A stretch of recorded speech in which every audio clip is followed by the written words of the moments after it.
Yes, isang napakagandang morning sa inyong lahat mga kalaon. Well, DJ Potpot po ngayon kasama nyo at makikikulit naman sa inyong mga newsfeed. And for today's video, i-share ko naman sa inyo yung mga gagawin ko ngayong araw. Especially yung una kong gagawin pagkagising ko talaga. So by the way, bagong gising nga po pala ako. At sige, ngayon samahan nyo ako sa ating content na ito. Ayan. At ayan na nga po't lumabas ako at bumuganda sa akin yung aking kapatid na umagang-umaga gumala na agad na shoutout na rin sa aso ko nandito ngayon. Of course, sa kay mama na rin na nagwawalis ng aming bakuran. At ngayon nga, nandito si Tamtam at nakapunta sa bahay. Ayun na nga, request ko na rin siya na siya muna yung magiging videographer ko ngayong umagang ito. At syempre, nandito tayo ngayon sa kasulukuyan no, sa likod ng aming bahay na kung saan meron akong munting paraiso sa inyong ipapakita mga kalaon na nagbibigay ligaya sa tuwing ako'y gumigising sa umaga. Ayan, buksan na natin yung ating mamahaling gate. At samahan niyo akong pumasok sa aking munting paraisong meron dito sa likod ng aming bahay. Ayun, so pero bago yun, flex ko muna yung chan ko na kalaki-laki na pala, no? Iba talaga pag walang pasok kasi kain lang ng kain yung ginagawa natin.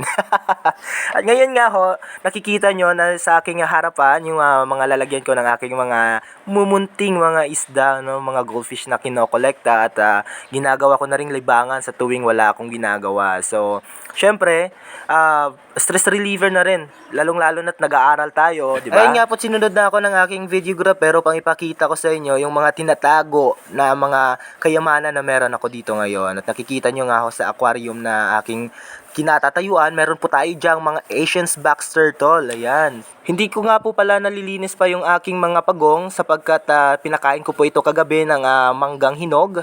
At lilinisin pa lang po natin yan kasi nakadiet naman yung mga pagong na meron ako ngayon. Eto na nga't kumuha na ako ng balde upang mag-igib at gamiting panghugas doon sa ating mga pagong sa likuran ng ating paraiso. Ayan na nga po't nakasandal ako habang nag-iigib sapagkat lakas daw ito makagwapo. Pero di ko lang alam bakit yung mukha ko natatabunan ng dahon ng bayabas na ito. Ano ba naman to?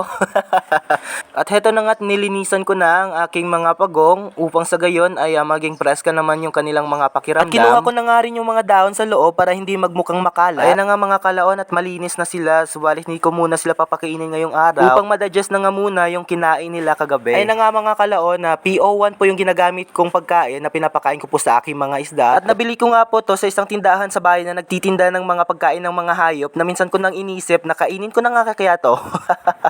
Mukhang hayop naman ako eh.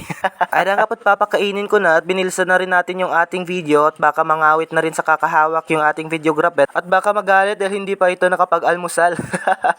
Ay na nga po, makikita nyo yung iba't ibang uri ng mga isda na aking inaalagaan. At isa na nga dito yung pinakamamahal ko sa lahat. Ayan. Pero wag kayong mag-alala, mahal ko naman talaga silang lahat. Subalit, ako na lang yung hindi minahal ng tama, hindi natin rato. O teka lang, ba't pa tayo napunta dito? Sige, pagpatuloy natin yung pagpapakain sa ating isda at meron nga akong naka-DIY dito sa labas ng bahay. At ito na nga mga kalaon yung ginagawa ko pagkagising ko tuwing umaga. Ayan at nakakain na nga silang lahat, ngayon ako naman. Salamat sa panunood.